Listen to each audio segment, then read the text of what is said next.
and like I said, another day, another police killing. And I don't want to trivialize this just because every life is important. But like when I hear this, I'm not surprised. I almost didn't watch the video because I'm like, I don't want to see this again. I'm so sick of seeing this. But I think sometimes that's how you get numb if you just kind of block it out. When I heard about it, I didn't even want to read about the story, to be honest. 'Cause I'm just like, I've been seeing this episode over and over and over again. It's like, when you watch cable TV and they keep showing the same TV movie all the time. Right. And every time you turn like this movie on again, like I know what's going to happen. It happened again. The interesting thing is that it's in Minneapolis again. Yep.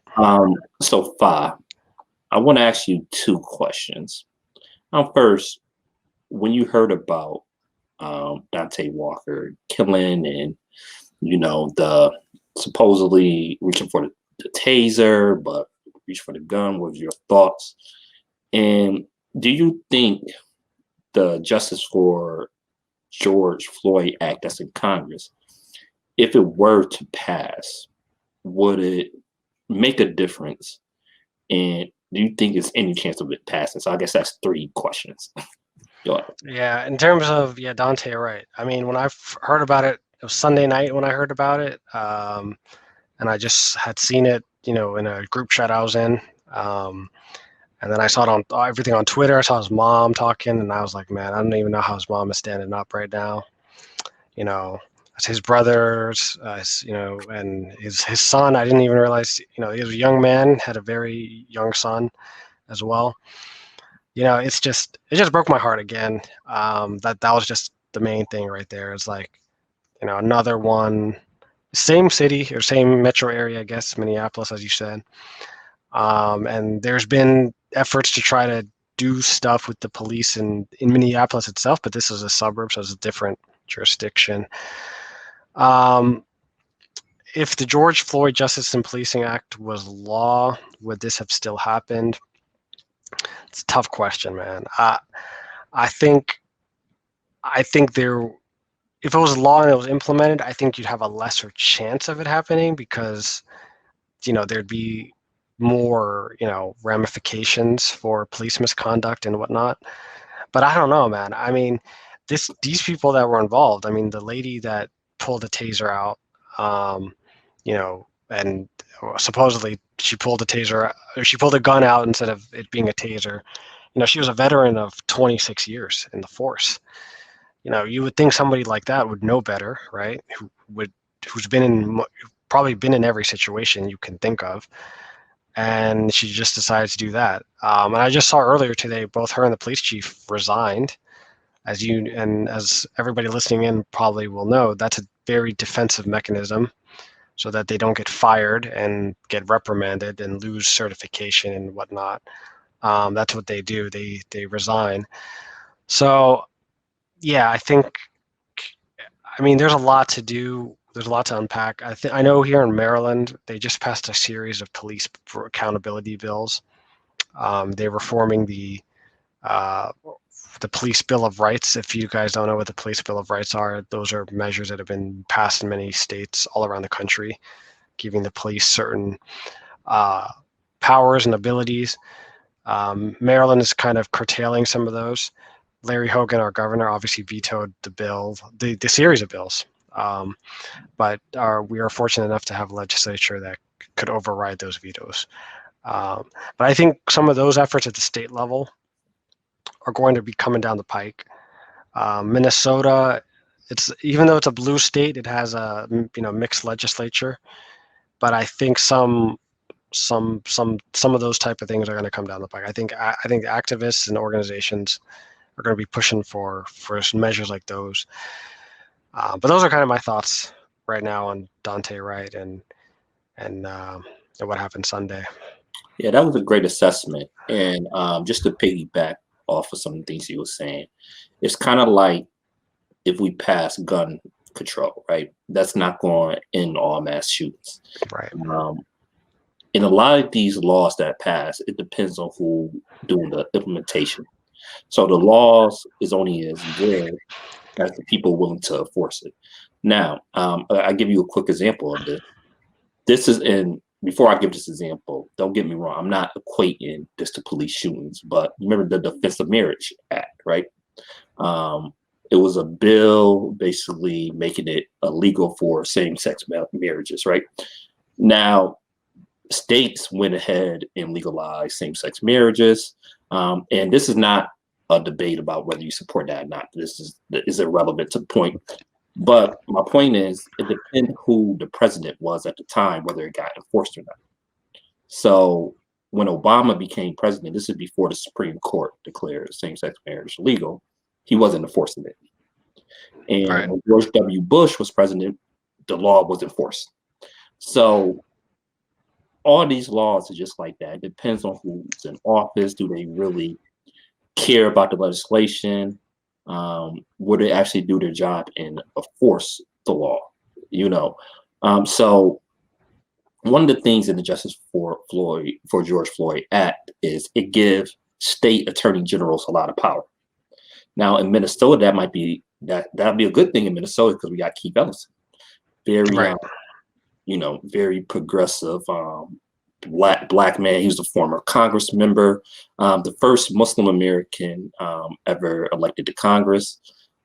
He should have been a DNC chair, but they tried to link him to Farrakhan, and they really smeared him. They tried to smear him for him not to win the attorney general race, but he beat those odds and he won.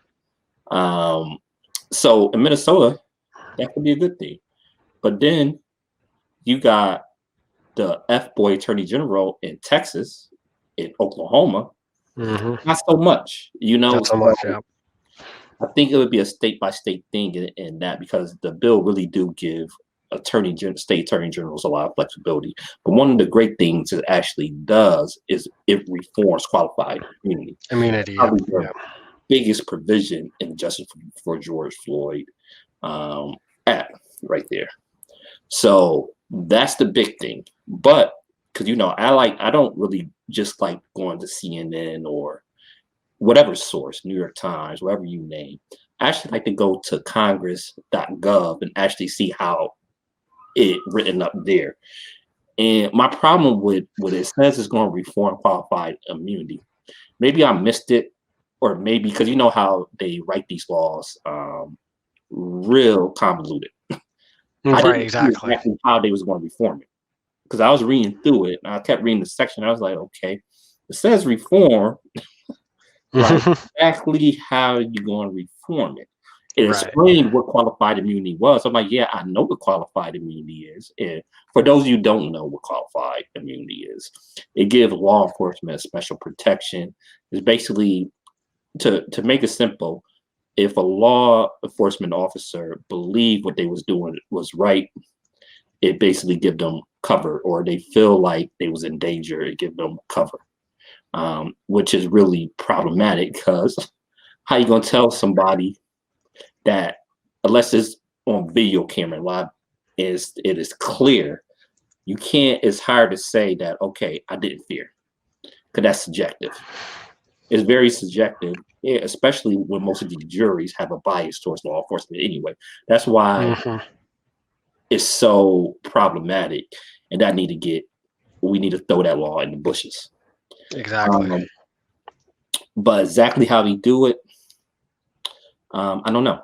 And the same thing with the New Jersey law that passed, right? Because New Jersey did police reform. And the problem with that was it gave a lot of power to an agency within the law enforcement department. I'm like, well, who's the person that's going to be reviewing it? Like, I want to always know who's the person that you're giving the power to, because that's what's going to make the law effective, whether you choose to enforce it or not. So the only thing that will stop it is clear consequences for police officers. That would help. And also, over time, we definitely need to change the mindset of what police need to be. and stop dancing around the race issue, because a lot of people don't want to talk about race. They don't talk about that. Yeah, I mean, there's reports during the Bush era about white supremacists infiltrating law enforcement. This was under the Bush FBI.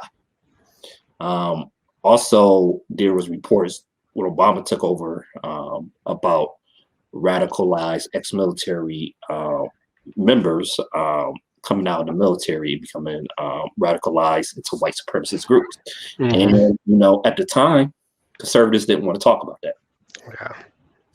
So over time, we're going to have to work on just changing everybody's mindset in this country, start really talking about these issues, and hopefully as generations pass, mindsets will be completely different, hopefully. But until then, consequences need to happen. So I think it would help. It might, in this case, it might have not have made a difference, because if it really was an accident, it's just a sloppy accident. But maybe if we had some more consequences and they know they can be held accountable, they wouldn't be so sloppy. Yeah. And then you also have the power of the unions. That's another tricky thing. They might be the most powerful type of union in America, the police union. And obviously, both of us, we are pro-union in a general sense, but the power of the police unions is a big sword that they wield to leap accountability, unfortunately. Absolutely. Any last comment on this? No, I think we just have to hope and pray that that these incidents that they stop happening, but we gotta get the word out and try to get more of these laws in different states passed to prevent some of this. But it's another heartbreaking situation.